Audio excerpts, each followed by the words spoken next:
If you've been thinking about moving to Vail, Arizona, you may or may not have heard of Corona de Tucson. Well, stick around because today we're going to cover the good, the bad, and everything you need to know about living in Corona de Tucson. Let's get to it.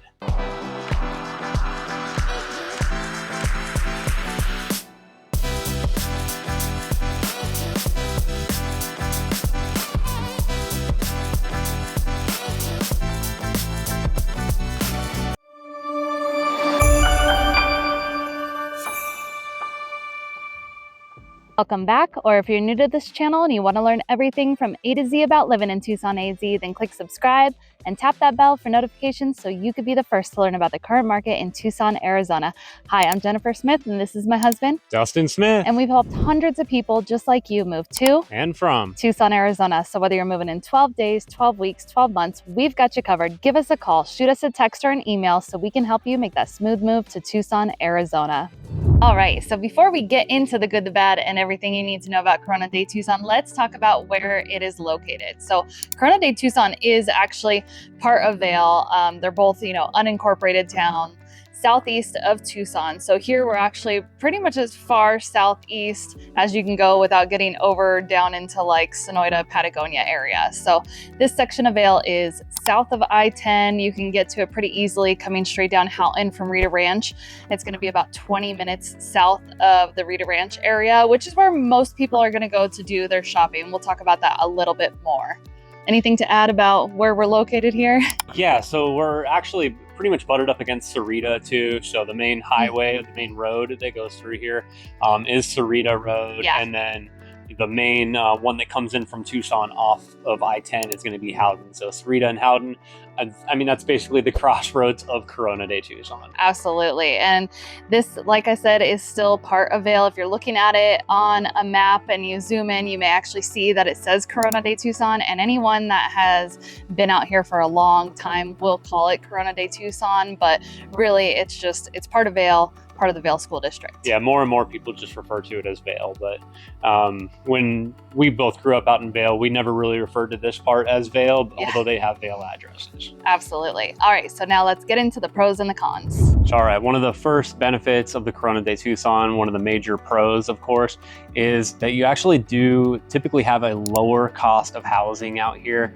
So this was an interesting thing that, I found just on the way out here. As far as what is on the market right now, if you're looking over on the north side of I-10, the median price over there is going to be about $218 a square foot. Now, if you come over here to the Corona de Tucson area, it actually goes down to $183 a square foot. Now, it doesn't mean the housing is any worse over here. It's definitely, different scenery, but that's a 16% difference for about a 20-minute drive. Absolutely.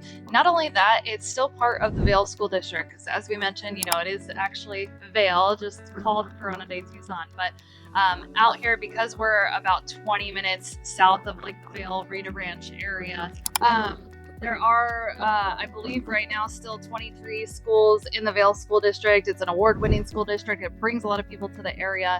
But because we're a little further out here, a majority of the Vail schools are going to be north of I-10. So you do have 2 elementary schools, a middle school, and 2 high schools out here. So a lot of people do take advantage of that. But there's still a good amount of people in Corona de Tucson that still drive up north of I-10 to go to, some of the bigger schools like Cienega, right, for their sports programs. Yep, Cienega, Empire, Mount Micah, they all have pretty reputable sports programs there. So in fact, a lot of people move to the Vail area just to get their kids in on those sports programs. Yep. All right, so another thing that draws people to the area is just it's a lot quieter out here overall, especially in terms of how much like the north side of Vail has grown. Now, don't get me wrong, they are doing a lot of new construction out here too, but they've been doing a lot more on the north of I-10 section of Vail over the last few years, and the traffic out there and the train tracks, like it can really build up at certain times of the day, like that morning and afternoon traffic when you're trying to get home from work, when you're taking the kids to school, all of that. It backs up quite a bit. So you're not going to have as much of that out here because it's just overall a lot quieter, less homes on this side of Vail.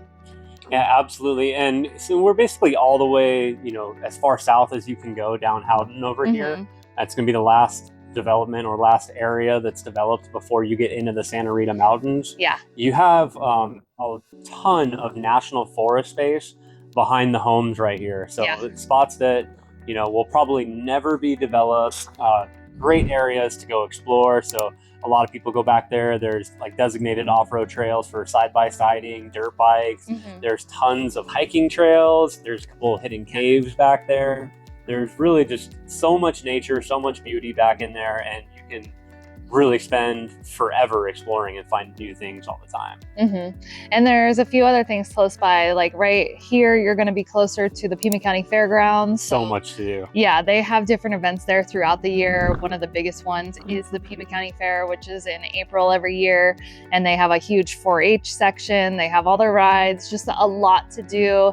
It's fun. The traffic can get a little crazy during that time if you live out here, but Houghton isn't your only access out here. You can also come down Wentworth too. So during that time of year when the fair is going on or other big events at the fairgrounds, you might want to come that way. Yeah, Cerrito Road is really going to be the choke point, if anything, but that's not where all the action's at, right? All the action's going to be over there by the fairgrounds. Right at the fairgrounds, they have Tucson Speedway, which is a NASCAR track right there. They have a drag strip. If you're into like shooting and target practice, they actually do have a rifle range over there, a pistol range, an archery range. We're far enough over here from that where you'll never even know that it exists. You'll never hear those, you know, those gunshots going off. But if that's one of your hobbies, it is pretty close. All right, so we can't talk about the good without talking about some of the bad, of course. Now, with all the extra quiet privacy that we were talking about, of course, comes the fact that there's really not a lot of shopping, dining, entertainment options out here. So as I mentioned, we're about 20 minutes south of Rita Ranch. That's going to be your main area where you're going to go for like bigger grocery stores. You have Fry's, Safeway, there's a Walmart over there. They just built a Home Depot. There's just a lot of like commercial over in that area, even though it's also a big residential like master plan community in Rita Ranch, but there's just not as many options out here. You do have a couple. So the Roadrunner, right? Yeah, Roadrunner General Store. You can go get those, you know, little easy groceries, right? Go grab a carton of milk or some drinks. And gas. Some gas. You know, they have a little restaurant in there to grab a couple quick bites to eat, a sandwich. And they do have an Ace Hardware down here. So if you need some basic supplies for the house, you can run and go grab those. And one of our favorite restaurants, if you haven't been there, I definitely recommend it, are Genziano's. We love their pizza and any other dishes that have their homemade marinara sauce. Yeah, and if you've seen our Vail videos in Corona de Tucson, you've probably heard us mention our Genziano's before. And we'll never stop.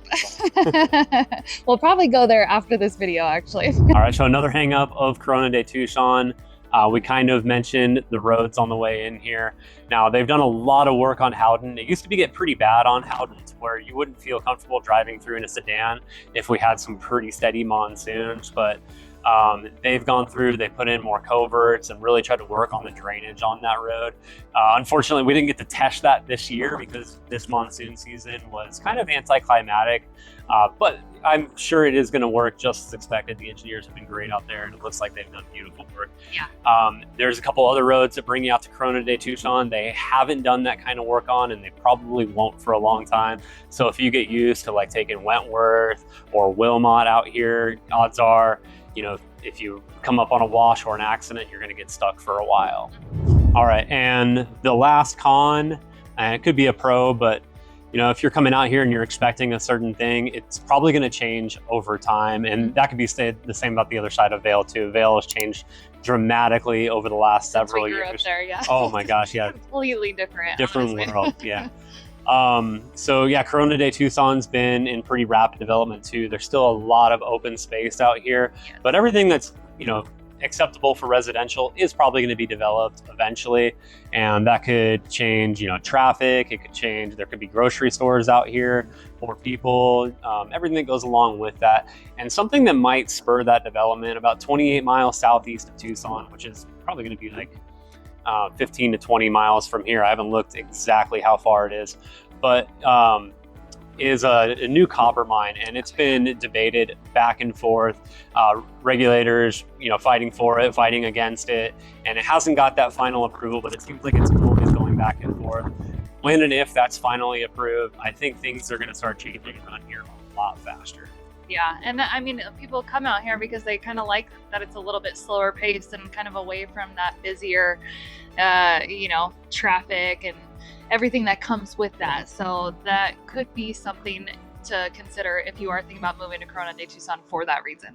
All right, so thank you for hanging around with us while we talked about the good, the bad, and everything in between about Corona de Tucson.